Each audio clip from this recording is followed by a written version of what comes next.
خواہشات ایک سمندر ہے، وہ ختم نہیں ہوتا کبھی. اسی لیے میرے عزیزو، جتنا کم ہو سکے سمیٹ لو اپنے آپ کو. دنیا تمہیں ہاتھ پاؤں مارنے سے کتنی مل سکتی ہے مجھے بتاؤ.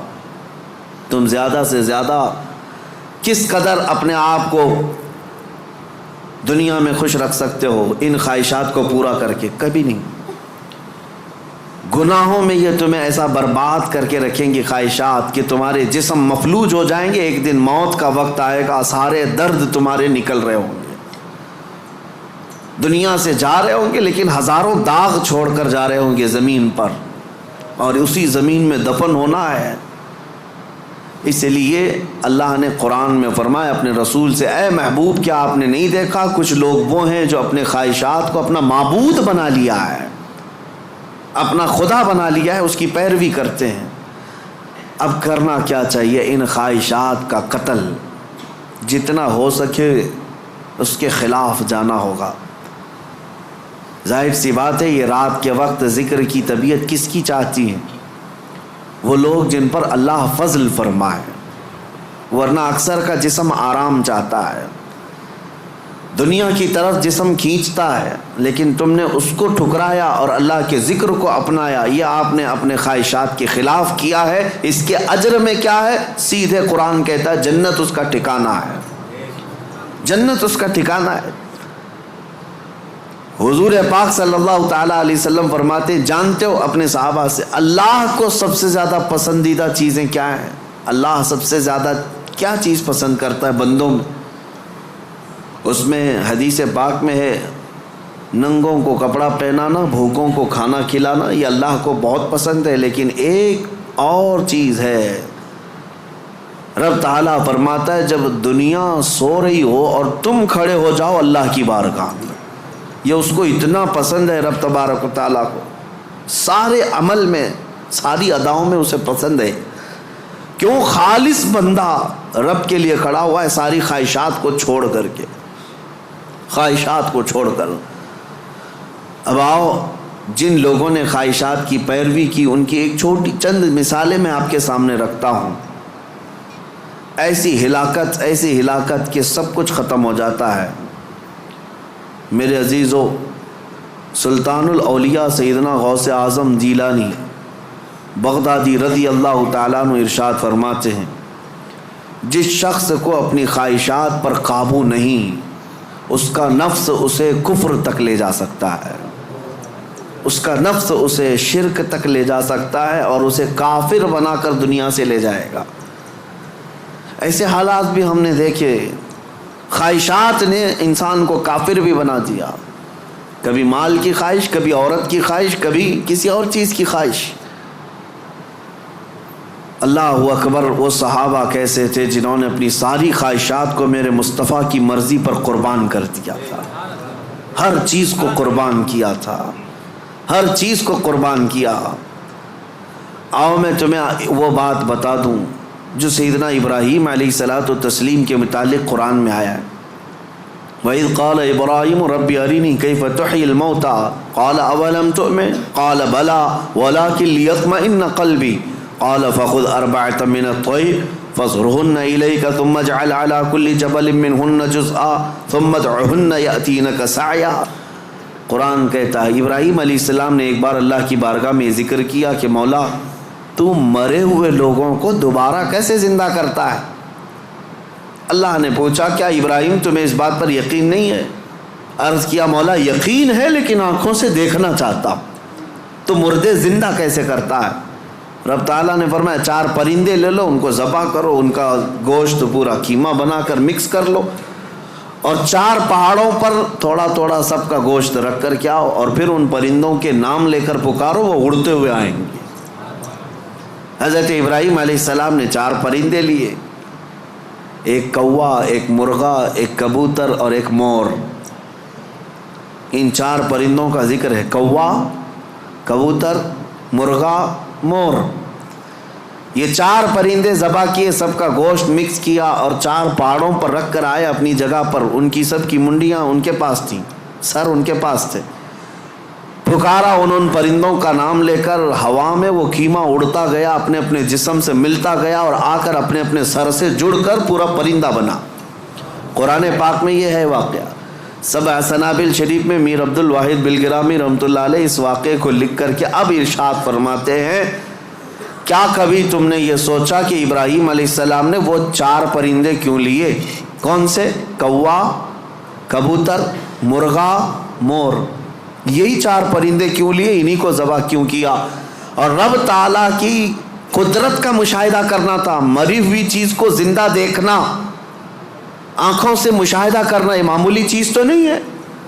اللہ کی قدرت کو دیکھنا ہے اپنی آنکھوں سے۔ یہ دیکھنے کے لیے کیا کیا ابراہیم علیہ السلام نے؟ 4 چیزوں کو ذبح کیا، اور وہ 4 خاص پرندے ہیں۔ تو حضرت عبد الواحد بلگرامی فرماتے ہیں، چاروں پرندوں کی 4 خصوصیت ہے، چاروں پرندوں کی 4 خصوصیت۔ کوا، اس کی خصوصیت لالچ ہے۔ کوا لالچی بہت ہے، اس کا پیٹ کبھی بھرتا نہیں، کبھی پیٹ نہیں بھرتا، اس کے اندر لالچ زیادہ ہے۔ اور مرغا، مرغے کے اندر شہوت زیادہ ہے، مادہ کے لیے، اپنی عورتوں کے لیے شہوت بہت زیادہ ہے مرغے کے اندر۔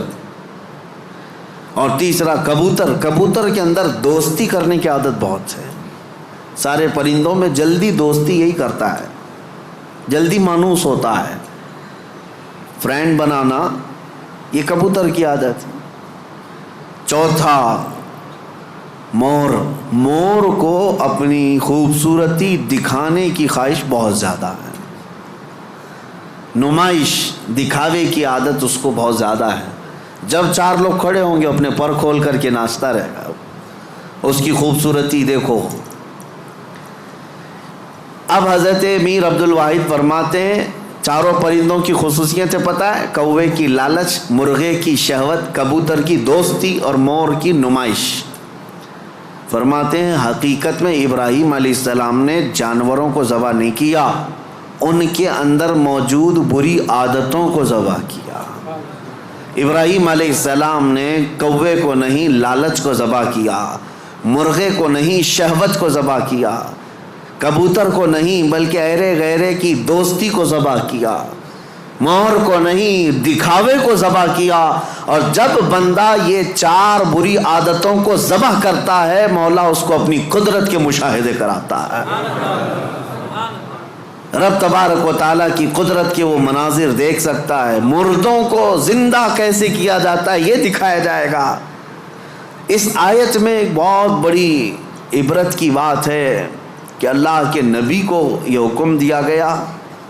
اس طرح میرے عزیزو، اگر ہمارے اندر موجود یہ خواہشات، یہ سب کا تعلق خواہشات سے، لالچ، شہوت، دوستی اور ریاکاری، سب کا تعلق نفس سے ہے، یہ سب کا تعلق نفس سے ہے۔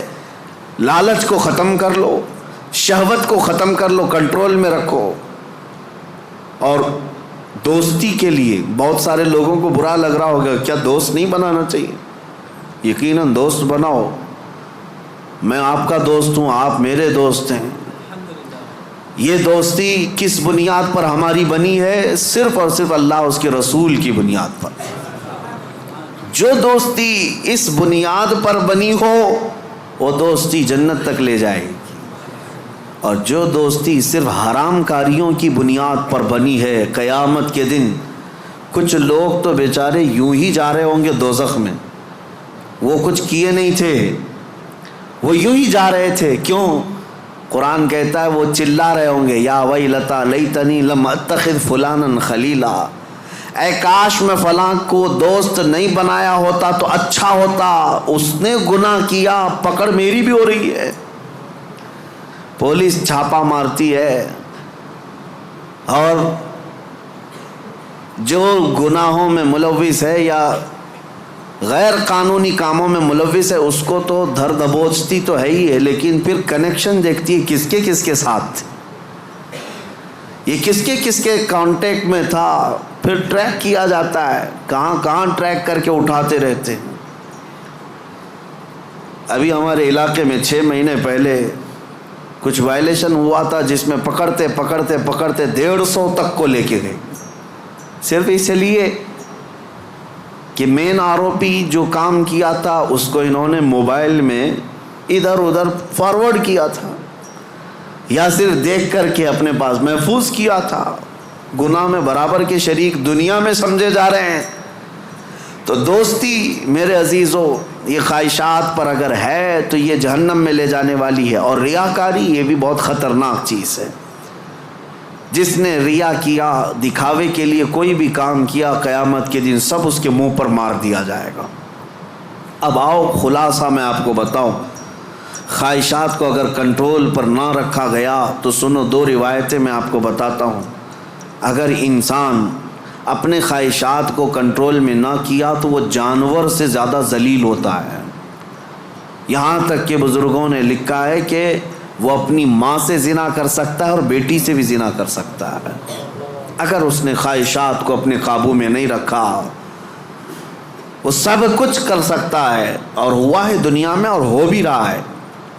یہ ہمارے لیے حیرت کی بات ہے، تعجب کی بات ہے، اس لیے کہ ڈر لگتا ہے، لیکن بے شمار ایسے معاملات موجود ہیں میاں، یہ تو ہم معاذ اللہ نعوذ باللہ پڑھ رہے ہیں اس بری خبر کو سن کر، تمہیں حیرت ہوگی۔ کچھ ایسے لوگ ہیں جو کورٹ میں آئے ہیں بھائی بہن شادی کرنے کے لیے، اجازت مانگنے کے لیے، سگے بھائی اور بہن۔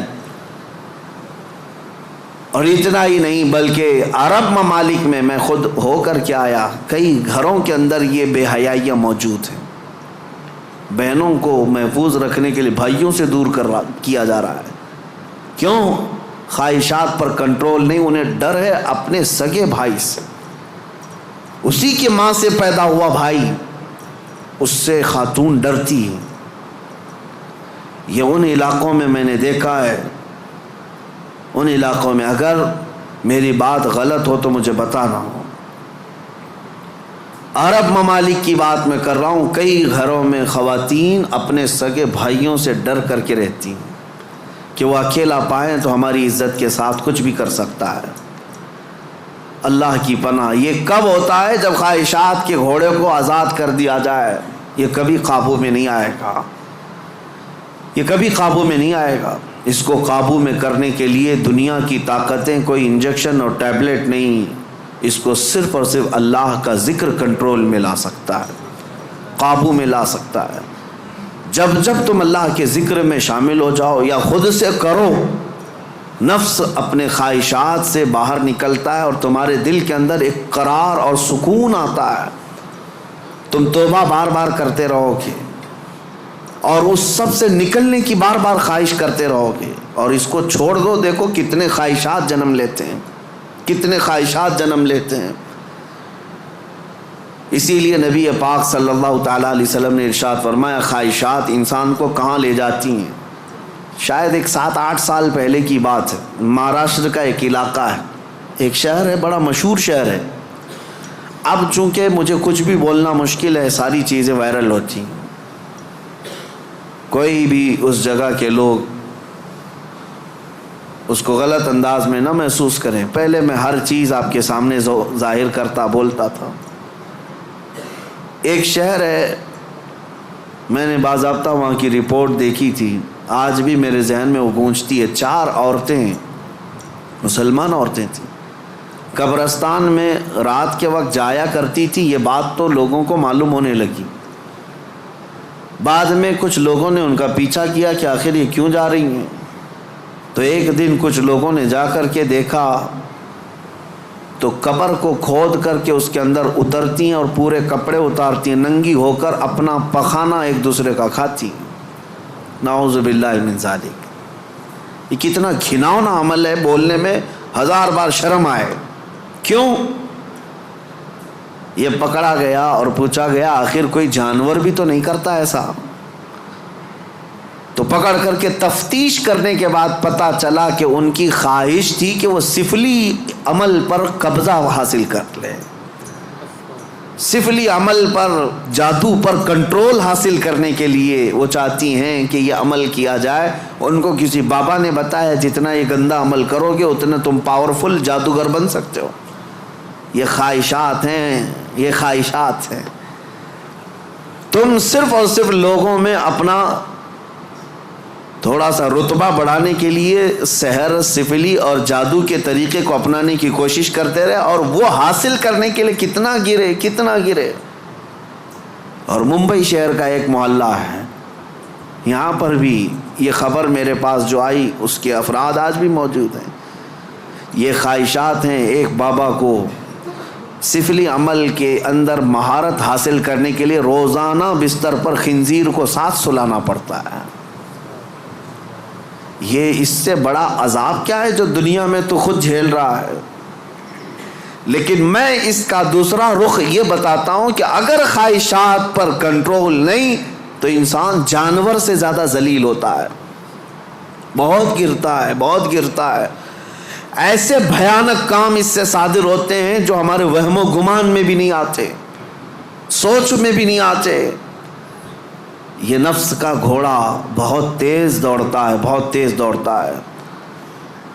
اس کو عقل پر غالب آنے نہ دینا کبھی، ان خواہشات کو اپنے دل پر یا اپنی عقل پر غالب آنے ہرگز نہ دینا، ورنہ اتنے بھیانک کام یہ کروا جاتا ہے۔ اللہ اکبر، اللہ اکبر۔ مدینہ طیبہ کے متعلق امام غزالی رحمۃ اللہ علیہ نے لکھا ہے کہ ایک شخص ایسا تھا جو لوگوں کے دفن ہونے کے بعد قبر کھود کر کے ان کے کفن چراتا تھا اور پھر اس کو بازار میں بیچتا تھا۔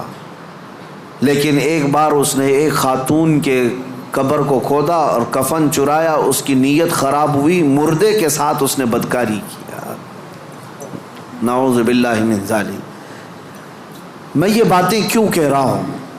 یہ گناہ ضرور ہیں، بولنے میں مجھے بھی جھجک تو آ رہی ہے۔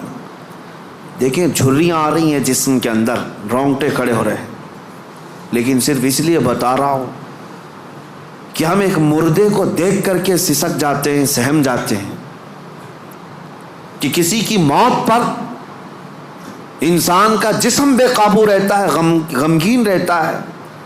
لیکن اگر ان حالات میں بھی موت کے بعد یا قبرستان میں جانے کے بعد بھی کوئی انسان ایسا کر سکتا ہو کہ قبر کو کھود کر کے اس کو ننگا کر دے مردے کو اور پھر اس کے ساتھ بدکاری کرے، یہ کون سی چیز وہاں تک لائی اس کو؟ یہ خواہشات، یہ وہ نفس امارہ، نفسانی خواہشات۔ اسی لیے مولا علی کرم اللہ وجہہ الکریم نے فرمایا جس کی خواہشات، جس کا نفس اس کی عقل پر غالب آ گیا، زندگی بھر اس سے کوئی خیر صادر نہیں ہوگا، کوئی اچھا کام اس سے نہیں نکل پائے گا۔ اپنی عقل پر ان خواہشات کو غالب آنے ہرگز مت دینا۔ ہم نے دیکھا ہے یہ تمام معاملات تجربے کے طور پر۔ میں آج آپ کے سامنے یہ ذکر کر رہا ہوں کیونکہ آج علاج کا دن ہے، آج علاج کا دن ہے۔ ہمارے جو زخم لگے ہوئے ہیں، ایک بار رحمان کو پکارو، وہ سب زخم بھر جائیں گے۔ آج کی یہ مجلس علاج کی مجلس ہے کہ تم اللہ رب العزت کو آج پکارو گے، تمہارے زخم بھر جائیں گے۔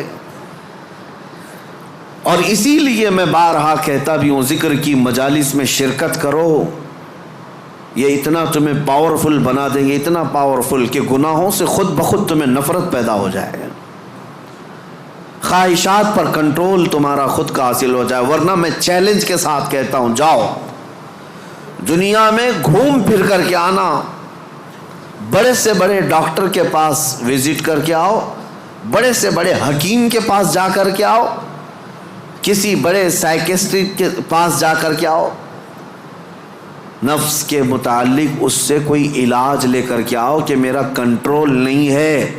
آپ مجھے کوئی گولی دے دو، کوئی معجون دے دو، کوئی انجیکشن دے دو، ہو سکتا ہے تمہیں نیند کی گولی تو دے دے، ہو سکتا ہے تمہیں وہ مکمل ختم کرنے کی دوا تو دے دے، لیکن تمہارے کنٹرول، خواہشات کو کنٹرول کرنے کی کوئی دوا یہ نہیں دے سکتے۔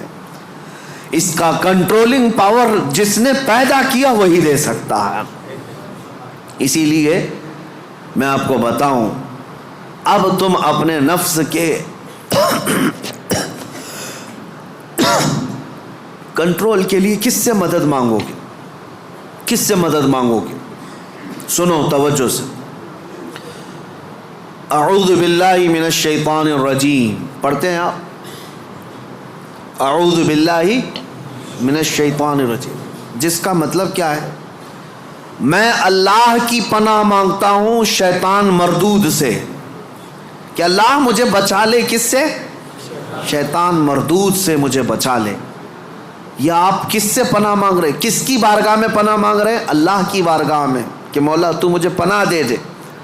اس کے متعلق حکیم احمد یار خان نعیمی رحمۃ اللہ علیہ فرماتے ہیں، اس کی مثال یوں سمجھو، جیسے کسی کے ہاں آپ ملنے کے لیے گئے، اس نے گھر کے باہر کتا پال رکھا ہو حفاظت کے لیے یا کسی کام کے لیے،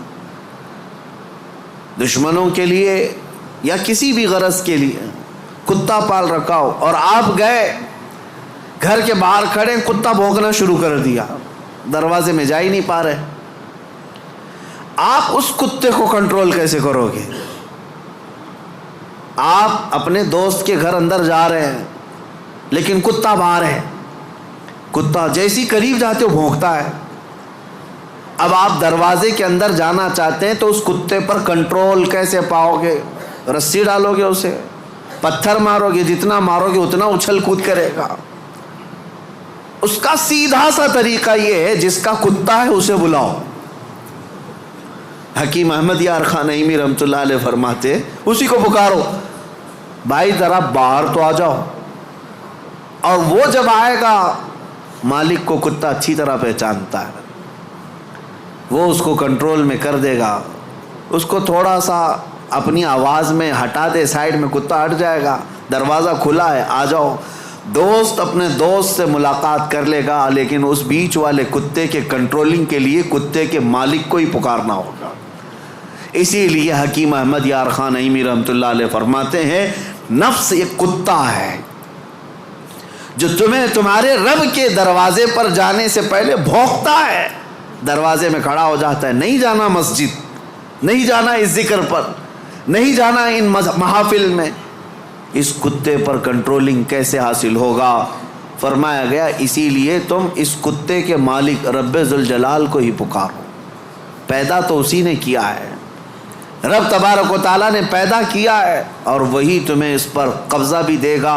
اسی کے متعلق فرمایا گیا، اللہ نے پہلے ہی قرآن پڑھنے سے پہلے حکم کیا دیا، یہ پڑھو اعوذ باللہ من الشیطان الرجیم، میں اللہ کی پناہ مانگتا ہوں شیطان مردود سے۔ آج ہم اسی لیے اس مسجد میں آئے بھی ہیں۔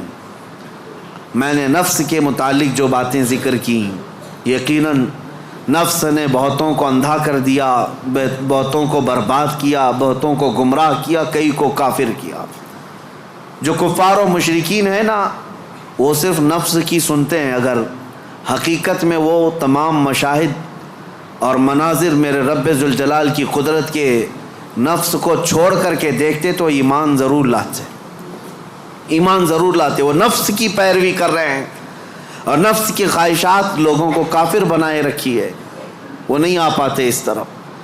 اب میں بات کو سمیٹتے ہوئے اس بارگاہ میں لے چلتا ہوں جس مصطفیٰ کریم نے نفس سے بچنے کے لیے اپنے صحابہ کی تربیت کیسے کی تھی۔ یقیناً وہ ماحول کو ہم دیکھتے ہیں، روح تڑپ جاتی ہے۔ سیدنا ابو بکر صدیق رضی اللہ تعالیٰ، اللہ اکبر، وقت کے خلیفہ ہیں، حضور پاک صلی اللہ علیہ وسلم کے بعد خلافت کے تخت پر، لیکن اپنے نفس کے خلاف کرنے کے لیے، خواہشات کے خلاف جانے کے لیے، کھانے پر کنٹرول، سونے پر کنٹرول، ہر چیز پر کنٹرول۔ اتنی غربت کا ماحول تھا کہ سارے صحابہ نے بیٹھ کر کے مشورہ کیا کہ خلیفہ کا کوئی وظیفہ جاری کریں، تنخواہ، ورنہ وہ بھوکے رہ جائیں گے۔ تو بیت المال سے ان کا وظیفہ جاری کیا گیا۔ اتنا تھا وظیفہ کہ اس سے ان کا صرف مہینے بھر کا گھر چلتا تھا، باقی کچھ بھی نہیں آتا تھا۔ ایک دن ان کی بیوی نے کہا کہ خلافت کے کاموں سے تھک جاتے ہو، کبھی گھی روٹی بھی تو کھا لیا کرو، کبھی گھی کھا لو، کبھی روٹی کھا لو، شہد کھا لو۔ حضرت ابوبکر صدیق نے کیا کہا جانتے ہیں؟ اتنے پیسے کہاں ہیں کہ گھی اور شہد خرید سکوں؟ کون؟ خلیفۃ المسلمین۔ تو ان کی بیوی کہتی ہیں آپ مت گھبرائیں، میرے پاس ہے، میں دیتی ہوں، جائیے آپ گھی اور شہد خرید لائیے۔ کہا تمہارے پاس ہیں، لاؤ۔ بیوی لے آئی، ایک پوٹلی میں پیسے جمع تھے، کہا یہ لیجیے آپ بازار جائیے، گھی اور شہد خرید لائیے۔ حضرت ابوبکر صدیق نے پوچھا اتنے پیسے تیرے پاس کہاں سے آئے؟ تو ان کی اہلیہ نے کہا جو ماہانہ وظیفہ آپ کا آتا ہے، تنخواہ آتی ہے، مہینہ بھر کا خرچہ چلاتی ہوں، تھوڑا تھوڑا بچا کر کے رکھتی ہوں کہ برے وقت میں کام آ جائے۔ حضرت ابوبکر صدیق نے پوری پوٹلی اٹھائی اور لے جا کر کے بیت المال میں جمع کیا اور کہا یہ میری ضرورت سے زیادہ آتا ہے، اسی لیے میرے گھر میں بچ جا رہا ہے، آج سے میرا وظیفہ کم کر دو۔ خواہشات کے خلاف کھڑے ہونے والوں میں پوری دنیا میں اگر کوئی مثال ہے تو صرف رسول اللہ کے صحابہ کی مثال ہے۔